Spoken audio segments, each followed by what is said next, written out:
Hello, हाय, नमस्कार, राम राम मंडळी.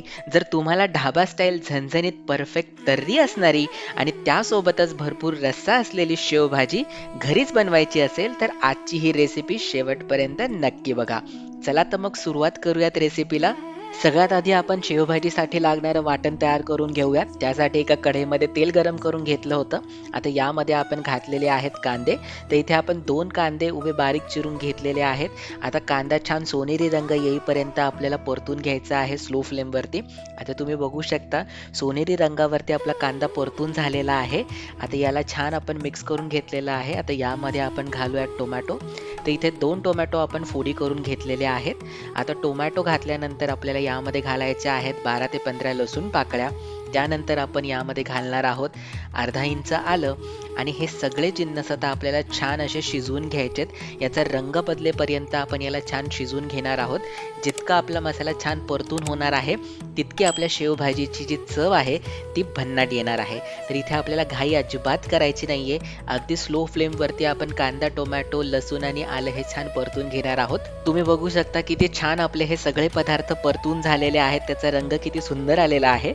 आता आपल्याला हे सगळे पदार्थ थंड झाल्यानंतर मिक्सरमध्ये बारीक वाटून घ्यायचेत.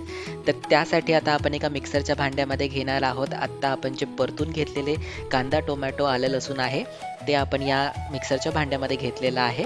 त्यानंतर आता आपल्याला यामध्ये घालायचे आहेत 3 चमचे सुकं खोबरं जे आपण किसून भाजून घेतलेलं आहे. त्यानंतर आपण यामध्ये घालणार आहोत थोडीशी कोथिंबीर आणि याला आपल्याला आता छान बारीक वाटून घ्यायचं आहे. शक्यतो पाण्याचा वापर आपल्याला करायचा नाही आहे. जर गरज वाटली तर आपण यामध्ये थोडंसं पाणी घालून हे वाटण छान असं बारीक वाटून घेणार आहोत. चला आता आपलं वाटण तर तयार झालेलं आहे. आता आपण ग्रेव्ही तयार करायला घेऊयात. त्यासाठी एका कढईमध्ये आपण तेल गरम करायला ठेवलं होतं. शेवभाजीसाठी तेल आपण थोडं जास्तच घेणार आहोत. तेल गरम झाल्यानंतर आता यामध्ये आपण घातलेले आहे मोहरी आणि जिरं. त्यानंतर आपल्याला आता यामध्ये घालायचा आहे कांदा.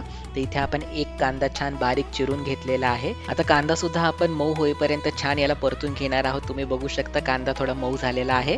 आता यामध्ये आपण घालूयात थोडंसं हिंग आणि हिंग घातल्यानंतर याला मिक्स करूयात आणि त्यानंतर आता आपल्याला यामध्ये घालायचं आहे वाटण.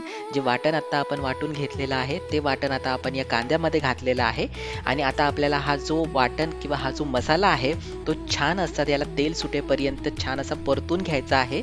जितका आपला मसाला छान परतला जाणार आहे तितकी आपल्या शेवभाजीला याची चव जी आहे ती एक नंबर अशी येणार आहे. त्यामुळे इथे घाई अजिबात करू नका. व्यवस्थित आपला हा मसाला परतून झाला पाहिजे. तर अशाच चविष्ट आणि चमचमीत रेसिपीज तुम्हाला बघायला आवडत असतील तर आपल्या यूट्यूब चॅनेल द फ्लेवर मराठीला सबस्क्राईब करायला विसरू नका. आणि तुम्हाला जर आपले व्हिडिओज आवडत असतील तर लाईक, शेअर आणि कमेंट नक्की करा, कारण यामुळेच आपले व्हिडिओज इतरांपर्यंत पोहोचायला मदत होते. आता तुम्ही बघू शकता छान असा आपला मसाला परतून झालेला आहे. त्याला तेल सुटलेलं होतं. आता यामध्ये आपण घालणार आहोत मसाले. तर सगळ्यात आधी आपण 1 छोटा चमचा हळद घातलेली आहे. त्यानंतर 1 चमचा आपण लाल तिखट घातलं होतं. त्यानंतर घातलेला आहे 1 चमचा धनेपूड. त्यानंतर आपण 2 चमचे कांदा लसूण मसाला घालणार आहोत आणि 1 चमचा आपण इथे काश्मीरी लाल मिरची घातलेली आहे. त्यानंतर आपण घातलेलं आहे चवीनुसार मीठ. आता हे सगळे मसाले आपण या वाटणामध्ये छान असे मिक्स करून याला 2 ते 3 सेकंदासाठी परतून घेतलेलं आहे. आणि आता यामध्ये आपण घालणार आहोत गरम पाणी.